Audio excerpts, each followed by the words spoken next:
మత్తయి సువార్త 8వ అధ్యాయము 23వ వచనం నుంచి 27వ వచనాల వరకు. తుఫాను నిమ్మలించడం. ఆయన దోణి ఎక్కినప్పుడు ఆయన శిష్యులు ఆయన వెంట వెళ్ళిరి. అంతటా సముద్రము మీద తుఫాను లేచినందున ఆ దోణి అలల చేత కప్పబడెను. అప్పుడు ఆయన నిద్రించుచుండగా వారు ఆయన యొద్దకు వచ్చి, ప్రభువా, నశించిపోవుచున్నాము, మమ్మును రక్షించుమని చెప్పి ఆయనను లేపిరి. అందుకు ఆయన, అల్ప విశ్వాసులారా, ఎందుకు భయపడుచున్నారని వారితో చెప్పి లేచి గాలిని సముద్రమును గద్దింపగా మిక్కిలి నిమ్మలమాయెను. ఆ మనుష్యులు ఆశ్చర్యపడి, ఈయన ఎట్టివాడో, ఈయనకు గాలియు సముద్రమును లోబడుచున్నవని చెప్పుకొనిరి. సముద్రయానాలను ప్రారంభించే వారికి, సముద్రంలో తరచుగా ప్రమాదాలను ఎదుర్కొనే వారికి, వారు తమ నమ్మకాన్ని ఉంచగల మరియు ఎవరికి వారు ప్రార్థించగల రక్షకుని కలిగి ఉన్నారని భావించడం ఓదార్పునిస్తుంది. ఈ రక్షకుడు నీటిపై ఉండి తుఫానులను తట్టుకోవడం అంటే ఏమిటో అర్థం చేసుకున్నాడు. అదేవిధంగా ఈ ప్రపంచంలోని అల్లకల్లోలమైన సముద్రంలో క్రీస్తుతో ప్రయాణించే వారికి సవాళ్లను ఊహించడం చాలా అవసరం. పాపం మినహా అన్ని విషయాలలో మనలాగే ఉన్న క్రీస్తు మానవ స్వభావం కూడా అలసటను అనుభవించింది.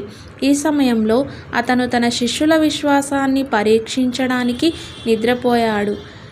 నిజమైన విశ్వాసం ఉన్న చాలామంది వ్యక్తులు తమను తాము బలహీన స్థితిలో కనుగొనవచ్చు. క్రీస్తు శిష్యులు తుఫాను సమయాల్లో భయాందోళనకు లోనవుతారు. విషయాలు చెడ్డవనే ఆందోళనతో తమను తాను హింసించుకుంటారు మరియు వారు మరింత దిగజారిపోతారని ముందే ఊహించారు. అయినప్పటికీ ఆత్మలో అనుమానం మరియు భయం యొక్క ముఖ్యమైన తుఫానులు బంధం యొక్క ఆత్మ ద్వారా తీసుకురాబడ్డాయి.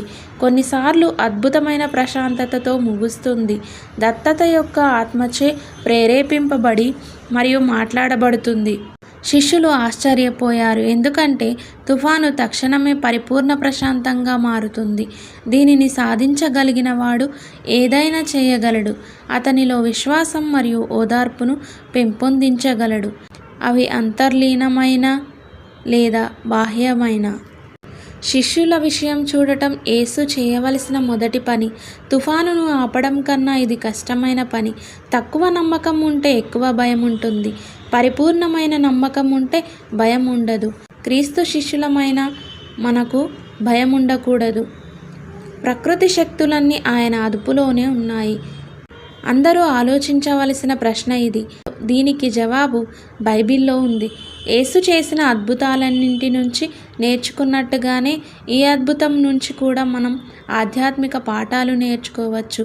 జీవితంలో మనల్ని ప్రమాదంలో పడేసే తుఫానులు ఉంటాయి. అయితే మనం క్రీస్తులో నమ్మకం పెట్టుకుంటే భయపడనవసరం లేదు. కీర్తనల గ్రంథము 46వ అధ్యాయము 1వ వచనం నుంచి 3వ వచనం వరకు, అలాగే 93వ అధ్యాయము 3వ వచనం నుంచి 4వ వచనం వరకు మనము చూడవచ్చు. ఆమేన్.